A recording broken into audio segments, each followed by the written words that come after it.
All right, I'm here with Dave. He is a resident turkey specialist over here at Outdoors Anonymous. And today we're going to talk about how to scout for turkey. And once you find out where they are, what do you do and how do you get set up?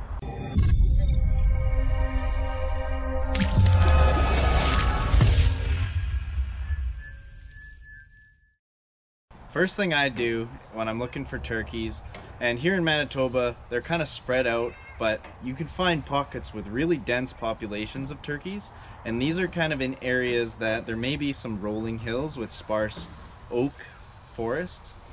Cottonwood areas close to river valleys are really good. Down in southern Manitoba, there's quite a few areas like this. So I kind of start by having that knowledge in the back of my head. And two, you can look online on, let's say, Facebook, and a lot of Facebook pages will have, pictures and videos. You can kind of see the background on these, see what kind of terrain you're looking for, and then start putting miles on the truck, on your car, whatever you're using to go and look. Start putting miles on. I've put thousands and thousands and thousands of miles on my vehicles, scouting for all kinds of animals. Now I've got spots for elk, deer, and moose, bear, turkey all over the province. So I guess it's basically the same as like with any animal. First, you want to know what type of habitat that animal lives in. You want to know what kind of food sources they eat. There should be, some sort of water source nearby. All animals need three things, right? Food, water, shelter. You got to know what kind of shelter the animal that you're going after, what kind of shelter they tend to look for. In this case, turkeys, the kind of shelter turkeys tend to look for. They tend to roost up in, higher ridges, usually oak trees, like little patches of oak trees. They like to roost on oak trees because it's got those nice long horizontal branches rather than all the branches being vertical. It's much easier for them to roost on horizontal branches.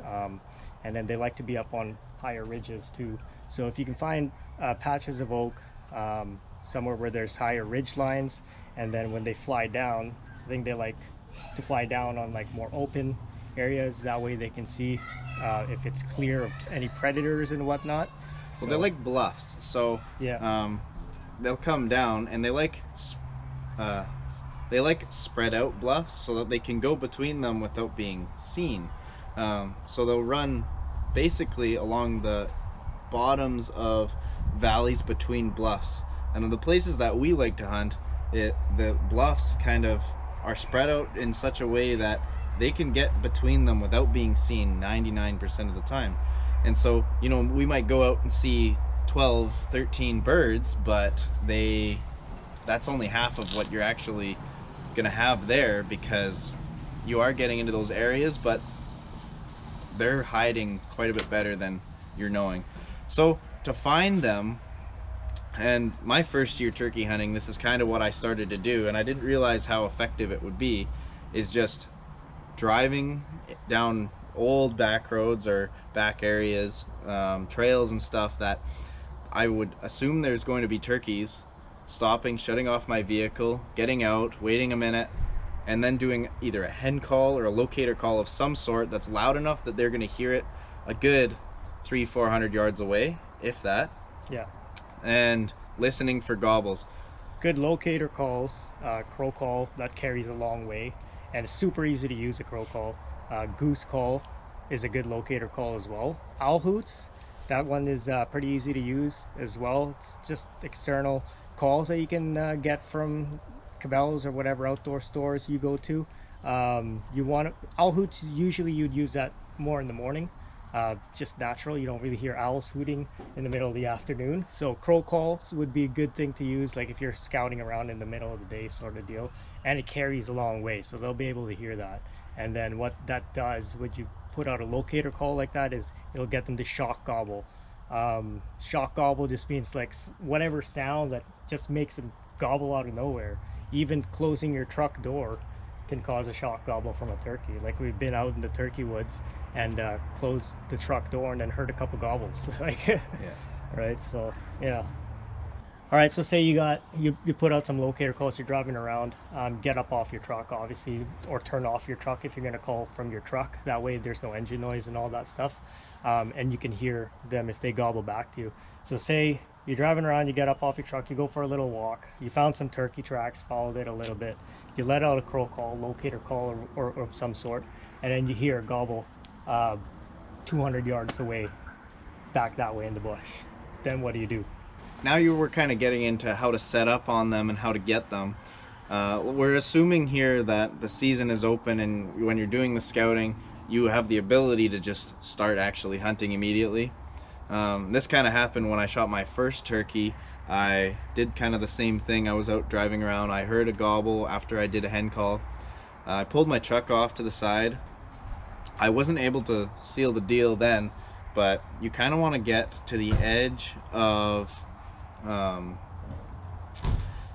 where a bush line is. So like those little bluffs, they travel between them. They also travel on little trails within the bush, and if you can set up kind of on the edge of or along those areas that they're going to travel on, you have a more chance of them actually coming to there, because that's where the turkeys are going to be, you know, when there actually is a turkey there, let alone just you get your decoys there.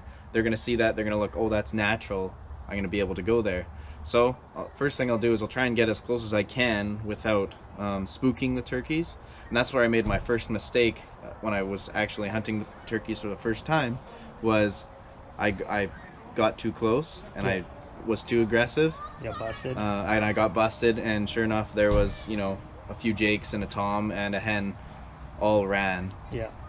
But from there I knew where they were, so I could come back and do the same thing. So now you've got kind of this intel of where they're going to be, the general area that they like to hang out.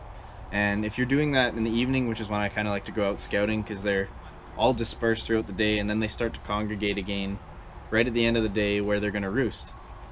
And normally within an area or a property, they'll have a few different roost spots. Sometimes they'll all roost in the same tree, but most of the time they're going to have, you know, one or two trees here, one or two trees here within a couple hundred yards. If you can get in that area and figure out where they're going to be traveling, and knowing that now that they travel along those little trails, along the edges, and in between those little bluffs of oak, Yeah. that's where you're going to set up. So first thing in the morning, it's good to be able to see them up in the roost, assuming that you've found them the night before, you've done your scouting, or even if the season hadn't opened yet that night and you're trying to find them for opening day, you can get into those positions, get into those dips, set up your decoys, start calling, and if your decoy setup is in an area that they travel often, normally they'll see that and be intrigued at least. So for example, what if you are just gone scouting, say you're doing some pre-season scouting, say maybe season doesn't open till say next weekend or whatever, you're just out doing some pre-season scouting. Bit of a different approach, but not really, still kind of the same, but you're just not going to be setting up as soon as you hear that gobble. You're not going to be setting up right away. So for example, a couple days ago I went out scouting, and in my mind I already told myself this is just going to be a pure scouting mission. I brought my shotgun just in case, but I mean I had my kid with me, so I knew even if I did get a bird to come in, my kid's right beside me and she's not going to stop moving. That turkey will pick out her movements right away, and we're going to be busted. So I told myself it's just going to be a pure scouting mission. So basically what we did, same thing as what Dave was just talking about. We were driving around, covered a lot of ground with a truck. Every now and then when we find some turkey tracks on the road, we'll go and follow it out into the bush, and then we let out, you know, a locator call here and there, and we found some turkeys. We heard some gobbles, and then once I heard the gobbles, I look at my map and I'm like, okay, well, why is that gobble coming from that direction over there? I look on the map, next thing you know, okay, well, there's a water source. These look like some ridges up here, and these sure as hell look like oak trees. So that's like perfect turkey roost habitat right there. That's another thing that I forgot to mention is I'm on Google Maps almost the entire time. Obviously not while I'm driving normally, but I'll stop, look, get a really good detailed view of the area, and then use kind of landowner maps to know if it's even legal for me to hunt there, if it's public. Then I can go and find the landowner if that's the case. Yeah. And you can get permission, Yeah. probably, hopefully. Yeah. And if not, if it's crown land, well, all the better. But then you can look at Google Maps and you can see those ridge lines. You can see those little oak bluffs, those little patches of trees, those little hills, all the intel you can get from that. Yeah. I use, and I'm always watching, okay, well, there's kind of a trend of bluffs of trees in a row here. They're going to travel between those. Yeah. So you can set up there, and basically where we're going to be setting up this weekend is going to be kind of the same thing. Yeah. Yeah. Little patches of trees that they all travel between. Yeah. And some ridge lines. Got it. Kind of got a good idea of where they're going to be roosting. Now, I didn't stay until sunset. If I had stayed until sunset, I would probably sit where that sound was coming from and just be really quiet. Wait until sunset and wait for these turkeys to fly up into their roosts. Because when they fly up into their roost, they do what's called a fly-up cackle, so you'll hear them. And then that'll give me an even better idea. Okay, so they're roosting up on the trees over in this direction, or the trees over in that direction. And once I know that, I can pull out, because say the season's not open yet, come back next weekend, come in and set up around that area where I confirmed they were roosting, because I heard them fly up, cackle up into their roosts. And then the next weekend or the next day or whatever, you can come back and set up in that area under the cover of darkness and wait for them, wait for the sun to rise. And once the sun rises, they'll fly down. And similar to when they fly up to their roosts, when they fly down, they also do a cackle, so you'll hear them as well. And then they'll start getting vocal, making noises. Hopefully that's the hope. And then hopefully you got your setup right there, and then you can call that tom over to your setup, whether you're using decoys or not. The other thing, just to go with that, is you can do that in the morning or you can do that in the evening. So turkeys will generally roost in the same trees. Might not be the same birds in the same trees even, but they're going to use the same trees just about every year. Yeah. You can almost count on it in most places. So at least the same bluff of trees normally at the same time of year. They can be patterned like that, or at least within that same couple hundred yards. Yeah. So we've found some trees that they've used in years and years past that we keep going back to. Different birds obviously keep using them. It's a really good way to get in front of birds because they're going to be traveling to and from that roosting area in the morning and the evening. So right before dark, how I shot my last turkey, I knew kind of the general area and the trees that they like to roost in. I got set up on a travel route that they use to go between. Sure enough, a big old tom came walking down the fence line and right into 35 yards. Were you using a decoy at that time? Just a lone hen. Lone hen, yeah. And I didn't call. I just waited on his travel route, and as soon as he saw the hen decoy, he strutted in. Nice. I would rather use a Jake and a hen, because then you can kind of trigger that a little bit more. Territorial from a longer distance. Response. Yeah. Because I have had, my hen decoy out, and if he's already got hens, he's not going to come. But if there's a Jake and a hen there, he might come and try and steal her from him. Yeah. So it's kind of a give and take, depending on the situation. Obviously, I've tried a bunch of different things over the years, and sometimes one thing will work amazing one day, and the next day it won't work at all. Yep. So, and vice versa with, whatever. A lot of guys use a single Jake decoy, or a single hen decoy, or both, or a whole flock. It kind of depends on what the turkeys want, and it's different with every bird, and every situation's different. So, and I think using different decoy setups is different for different parts of the season as well. A decoy setup in the early season might not work. It might still work, but it might not work as well as a different type of decoy setup in the later season. And that's just due to a number of different factors. Like later in the season, these birds are going to be tired from fighting throughout the entire season already, so they might not come into a Jake and hen setup as much as they would come into a single hen setup. But I think that's a topic for a different video.